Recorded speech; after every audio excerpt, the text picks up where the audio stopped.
Hola, ¿cómo están? Soy Gabriela Chambilla Ruiz, integrante del grupo 3 del curso Tecnología de Información en la Construcción, TIC, TACS y TEPS, que forma parte de la maestría con mención en Gerencia de la Construcción que desarrolla la Universidad Nacional San Agustín de Arequipa.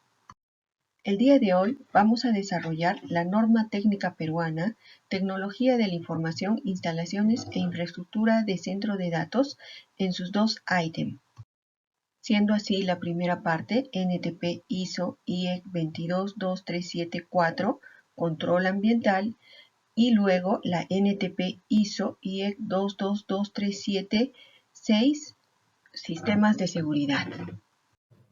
A continuación veremos la norma técnica peruana IEC 22374, Tecnología de la Información, Instalaciones e Infraestructuras de Centros de Datos, parte 4 que nos habla específicamente del control ambiental.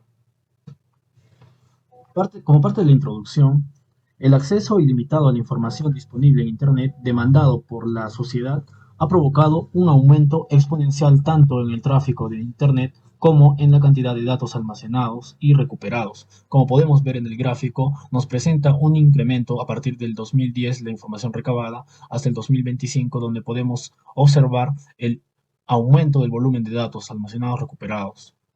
Todo este volumen de datos se encuentra concentrado en un centro de datos, el cual aloja y respalda la tecnología de la información y el equipo de redes de telecomunicaciones, facilitando el procesamiento, almacenamiento y transporte de datos. La serie ISO IEC 22237 especifica partes involucradas, tanto en el diseño, la planificación, adquisición, integración, instalación, operación y mantenimiento. El objetivo principal es de que los centros de datos eh, deben de proporcionar instalaciones e infraestructuras adaptables que garantice el adecuado consumo de energía de los centros de datos en cuanto a lo que sería la reducción de la huella de carbono y también lo que sería el costo de energía. Objetivo y campo de aplicación. Dentro de la ISO IEC 22237 1. Esta norma técnica peruana aborda el control ambiental dentro de los centros de datos, basándose en los criterios y clasificaciones, tanto en la disponibilidad, seguridad, habilitación de eficiencia energética. Los requisitos y recomendaciones. En primer lugar, el control de temperatura, control de movimiento de fluido, control de humedad relativa, control de partículas, vibración, seguridad física de los sistemas de control ambiental. Dentro de la conformidad, para que un centro de datos cumpla con esta norma técnica peruana, debe cumplir lo siguiente. Solución de control ambiental. Hablamos del numeral 5 y 6. Control ambiental dentro de los centros de datos y disponibilidad. Seguidamente el enfoque de seguridad física.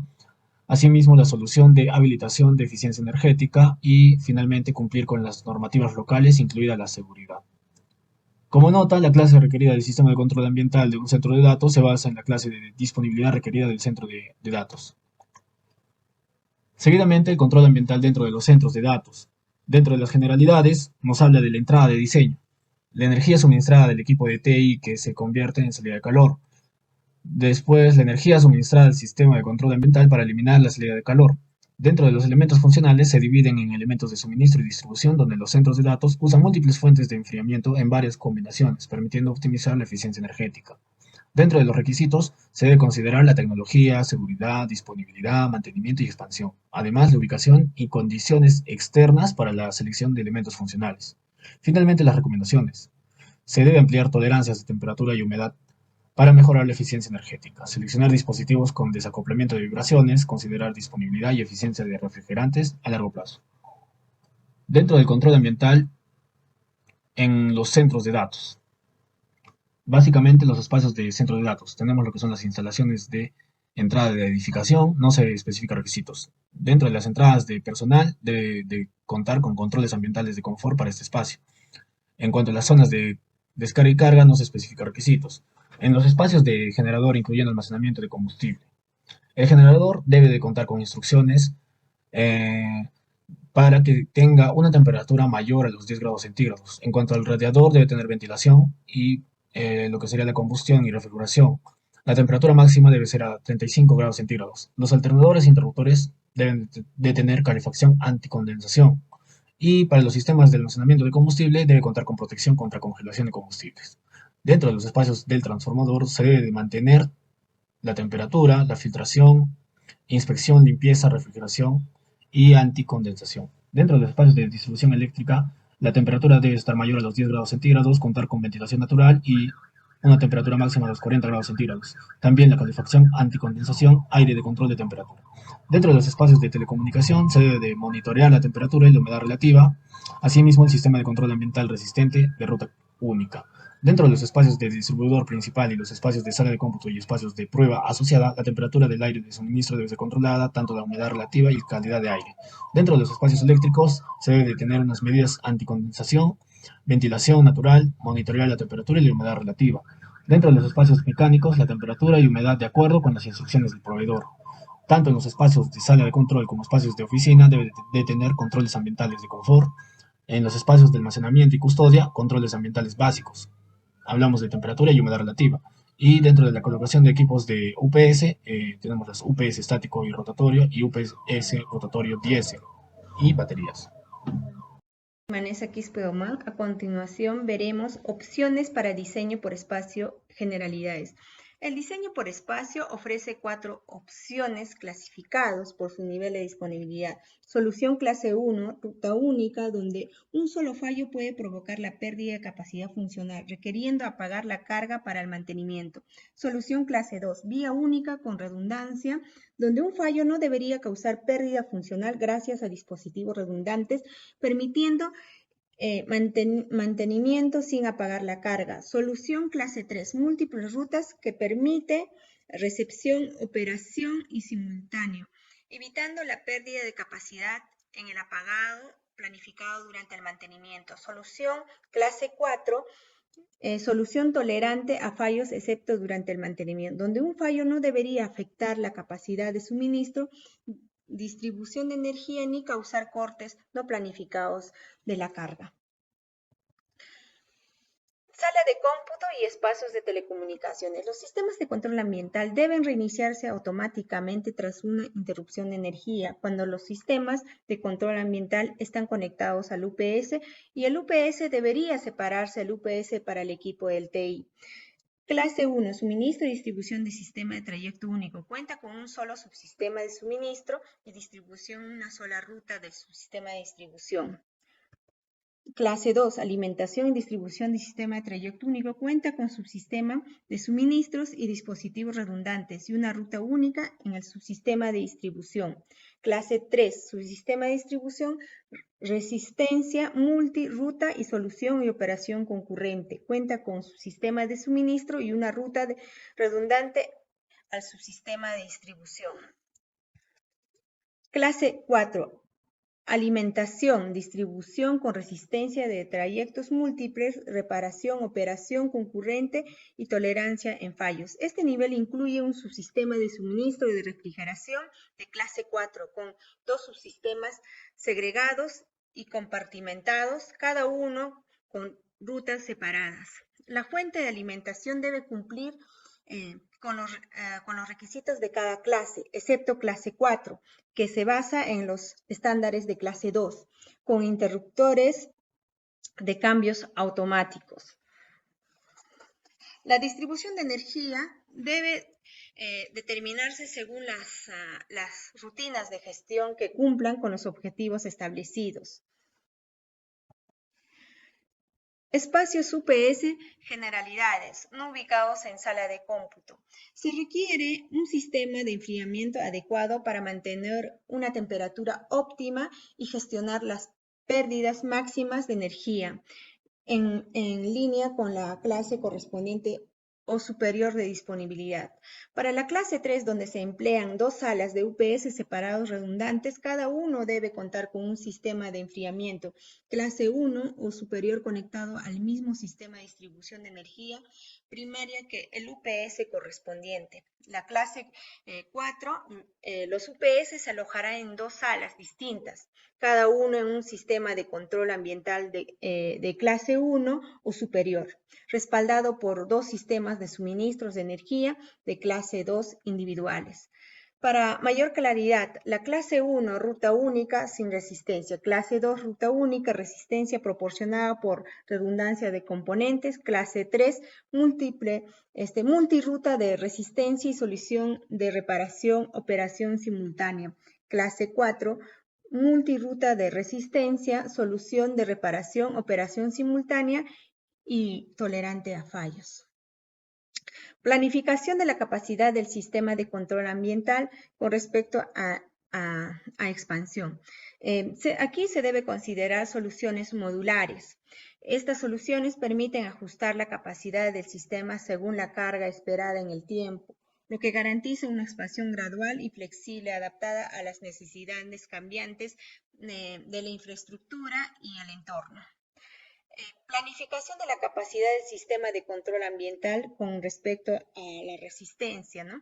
Se debe tener en cuenta los siguientes aspectos: evaluación del número de unidades y velocidad mínima de ventilación necesaria para mantener las condiciones ambientales adecuadas al utilizar los múltiplos CRAC o CRAH, que significan aire acondicionado para sala de computadoras o manejador de aire para sala de computadoras, ¿no?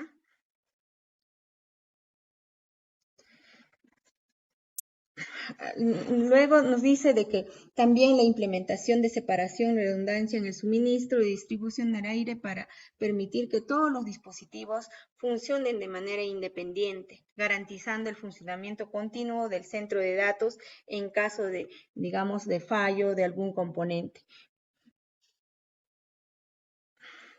Se basa en la seguridad, se basa en la clasificación o el cumplimiento de la clasificación de la seguridad ISO/IEC 222-37-1 con controles de equipos en áreas de clase de protección 3 o superior para la protección contra accesos no autorizados, ¿no?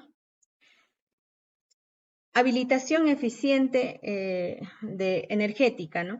Es la implementación de medidas basadas en el nivel de eficiencia energético definido por el ISO/IEC 222-37-1 para optimizar el consumo de energía y reducir el impacto ambiental. Medición de temperatura. La medición de temperatura implica que la temperatura externa se mida con un sensor ubicado lejos de las corrientes de aire y la luz solar. La temperatura de sala de cómputo se monitorea cuidadosamente variando la ubicación de los sensores para evitar áreas de turbulencia, ¿no? De turbulentas. Se vigila la temperatura del aire en el recinto refrigerado y sistemas de enfriados por el líquido para garantizar condiciones óptimas para el equipo TI. Medición de la humedad relativa. Implica la humedad relativa externa, la humedad relativa de sala de ordenadores, ¿no? En la humedad relativa externa es la utilización de un sensor colocando lejos de los escapes del edificio y de la luz solar directa, ¿no? La humedad relativa en sala de ordenadores es la cantidad de sensores que varía según el nivel de clasificación. Para el nivel 1 se necesita un sensor para la sala. Para el nivel 2 se requiere 2 sensores para la sala y para el nivel 3 se requiere un sensor por pasillo frío, ¿no? Esto garantiza un monitoreo adecuado de la humedad en las áreas críticas del centro de datos. Medición de la presión de aire, ¿no? Bueno, implica la determinación de requisitos de flujo de aire que se debe mantener en una presión constante controlando la velocidad de los ventiladores de las unidades de CRAC o CRAH, ¿no? Los sensores asociados deben colocarse en lugares que proporcionen lecturas precisas, asegurando el monitoreo completo de todas las áreas. La clasificación del flujo refrigerante requiere la instalación de medidores de flujo refrigerante. Esto permite mejorar la operación del sistema y realizar un seguimiento efectivo. Para la remoción digamos, del calor, la medición o cálculo es la medición o cálculo de la eliminación del calor. Esto es necesario para optimizar las unidades de refrigeración y cuantificar el uso total de energía del sistema de refrigeración.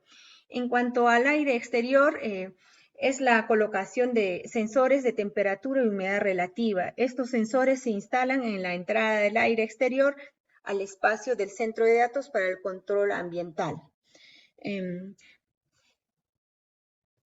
En conclusión, la norma técnica peruana NPT ISO IS 22237-4-2023 establece opciones de diseño para garantizar la disponibilidad, resistencia del sistema informático y de telecomunicación.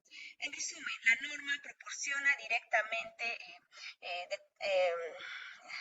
directrices, ¿no?, detalladas para la planificación de diseño del sistema de control ambiental, UPS y distribución de energía, considerando la capacidad, resistencia y seguridad, eficiencia y energía, medición ambientales. Estas directrices son cruciales para asegurar la operatividad, continuidad de sistemas críticos en entornos informáticos y de telecomunicación. A continuación, doy pase a mi compañero. Gracias. Continuando con la exposición, mi nombre es Jesús Jefferson Alave Romero. Vamos ahora a empezar con la especificación técnica peruana, ETP, ISO ISTS 22237-6, la versión 6, 2019, ¿no? El que trata la tecnología de la información en instalaciones e infraestructuras de centros de datos, parte 6, sistemas de seguridad. Bueno, como introducción tenemos que los centros de datos alojan y respaldan la tecnología de la información y los equipos de red de telecomunicaciones para el procesamiento de datos, almacenamiento de datos y transporte de datos. Estos centros de datos, como se sabe, proporcionan instalaciones e infraestructuras modulares, ¿no?, escalables y flexibles para adaptarse fácilmente a los requisitos cambiantes en el mercado.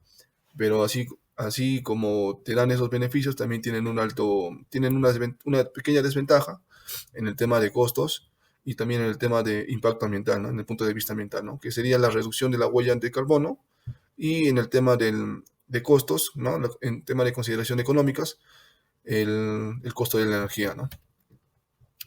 Continuamos con lo que es la tecnología de la información, ¿no? En este caso sería el objetivo y campo de la aplicación, ¿no? Este documento aborda la seguridad física de los centros de datos según los criterios y clasificaciones de disponibilidad, seguridad y habilitación de eficiencia energética dentro de ISO, ¿no?, IEC-TS 22237, ¿no? Este documento también especifica los requisitos y recomendaciones para los espacios de centros de datos y los sistemas empleados dentro de estos espacios. En la relación tenemos a protección contra accesos no autorizados, que aborda soluciones constructivas, protección contra eventos de incendio, ¿no?, que incendian dentro de los espacios de centros de datos, y así como también otros eventos dentro o fuera de los espacios del centro de datos que afectarían el nivel definido de protección. Algunas referencias normativas tenemos, en realidad tenemos de la parte 1 hasta la parte 5, ¿no?, el tema de ISO. En este caso nosotros estamos tocando la parte de conceptos generales, que sería la ISO IEC-TS 22237-1 2018, ¿no?, que es la tecnología de la información, centros de datos de infraestructura, parte 1, conceptos generales. Y la que estamos ya analizando sería ahora la ETP ISO, la IEC-TS 22237, la parte 6, 2019, ¿no?, que es la tecnología de la información, instalaciones e infraestructuras de centros de datos. Como términos abreviados para este capítulo, para esta parte 1, tenemos a los fines el IHAS, que son los sistemas de alarma de intrusos y atracos, y el SVV, ¿no?, que son sistemas de video de vigilancia. Bueno, por último tenemos el tema de evaluación de riesgos. En este caso, lo que se divide según la imagen, tenemos el análisis y la gestión, ¿no? Dentro del análisis de riesgos vamos a tocar los activos, la probabilidad, la amenaza y la vulnerabilidad. Y en el tema de gestión vamos a tocar lo que es el despliegue de contaminantes y la gestión de riesgos residuales. Como concepto general de cada uno de ellos, de lo que es el análisis de riesgo, tenemos que el valor de los activos es la clasificación del material, ¿no?, que debería determinarse en una etapa temprana, de modo que sea posible desplegar contramedidas de protección apropiadas. Asimismo tenemos la probabilidad es también de alguna forma el ataque, ¿no?, contra los activos protegidos. El análisis de amenaza, ¿no?, por ejemplo, es la planteada por el acceso no autorizado a los activos, que da como resultado la pérdida o indisponibilidad de los activos. Y por último tenemos el análisis de la vulnerabilidad, que sería un ejemplo, es la seguridad física inadecuada o controles técnicos de datos alojados. Ahora doy pase a mi compañero, que va a continuar también. Buenos días, mi nombre es Juan Antonio Vilalejo y voy a hablarles acerca de la clase de protección contra accesos no autorizados. La especificación técnica peruana detalla un conjunto de normas diseñadas para garantizar la protección contra accesos no autorizados en los centros de datos. Estas normas se basan en la norma ISO IEC-TS 22237-1 y establecen diferentes niveles de protección, conocidos como clases, que representan distintos grados de seguridad. El objetivo principal es seguir un enfoque de cebolla o defensa en profundidad, que implica la implementación de múltiples capas de seguridad para mitigar los riesgos de acceso no autorizado.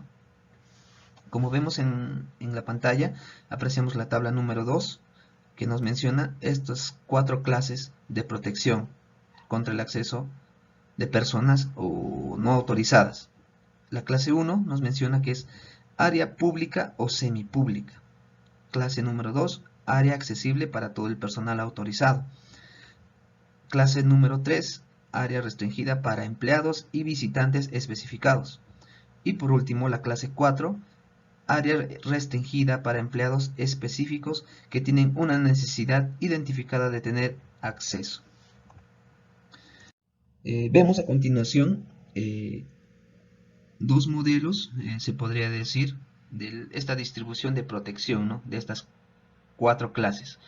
En la figura 3 tenemos la protección física de 4 capas, en la figura 4 tenemos la protección de islas de clases de protección. Vemos ahí 2 compartimientos. Siguiente, veremos también aquí en la figura 5 la interconexión entre las islas de la clase de protección. Aquí también vemos, más que todo, en 3 edificios, ¿no? En un edificio la estructura A, en otro edificio estructura B y en el otro la estructura C. Más que todo, estos son ejemplos de clases de protección aplicadas a las instalaciones de centros de base de datos sin barreras externas.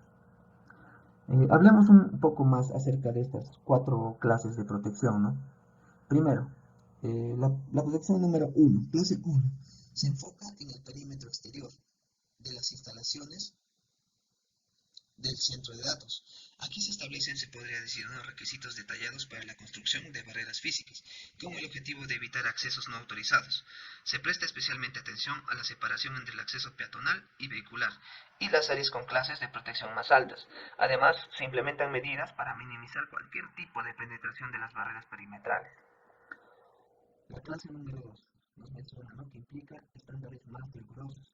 Se exige una mayor resistencia en puertas, ventanas y otras aberturas, así como un control de acceso vehicular más estricto. También se establecen, mencionan, procedimientos específicos para evitar el acceso no autorizado entre áreas de esta clase y clases superiores. Ahí vemos, ¿no?, un poco más de rigidez. Ahora vemos la clase de protección número 3. Se dice, ¿no?, que se intensifica aún más las medidas de seguridad. Esto incluye el refuerzo de barreras exteriores y la implementación de procedimientos más detallados para el control de acceso y el monitoreo de seguridad. Se adoptan, mencionan, ¿no?, medidas adicionales para regular la entrada y salida de personas y materiales. Y finalmente vemos aquí, ¿no?, la clase de protección número 4, la cual representa el nivel más alto de seguridad. Se implementan barreras físicas altamente reforzadas y se aplican procedimientos extremadamente estrictos para el control de acceso. Se previene rigurosamente el acceso no autorizado a áreas de clases superiores y se establecen procesos organizacionales detallados para gestionar el acceso y monitorear la seguridad en las instalaciones del centro de datos. Como vemos, ahí vimos 4 ejemplos, ¿no?, de cómo son estas clases, ¿no?, o cómo son estos modelos, ¿no?, de protección contra el acceso no autorizado. Y una breve conclusión sería, ¿no?, acerca de la clase de protección, ¿no? Nos menciona que están respaldadas por requisitos específicos para la construcción de barreras, control de acceso y procedimientos organizacionales, con el objetivo de garantizar la seguridad física de las instalaciones del centro de datos y mitigar los riesgos asociados con los accesos no autorizados. Muchas gracias por su atención. Voy a dar pase a mi compañera. Continuando con la exposición, vamos a ver ahora el punto 7, clases de protección contra incendios producidos dentro de los espacios de un centro de datos, teniendo como requisitos la detección temprana de productos de combustión con prealarma, la cual no debe ser interrumpida automáticamente, y la función de instalaciones de la infraestructura del centro de datos, donde es usado en los componentes del sistema de detección y de alarma de incendios, la cual debe cumplir lo que es establecido en la serie N5413, y como recomendación, esta contiene directrices para la planificación en diseño, instalación y puesta en servicio del sistema de alarma y detección contra incendios. Asimismo, tenemos los sistemas fijos de extinción de incendios, los cuales, en caso de extinguir un incendio en un área del centro de datos, debe cumplir una combinación de que, primero, el sistema debe estar diseñado para minimizar los riesgos, y que este sistema debe diseñarse para minimizar los riesgos de los equipos. ¿Cuáles son estos sistemas? Tenemos el sistema de extinción de incendios que utilizan agentes gaseosos. Tenemos el sistema de reducción de oxígeno, el sistema de extinción de incendios a base de agua, sistema de aerosoles condensados y sistema de espuma. Todo ello conforme las imágenes que visualizan.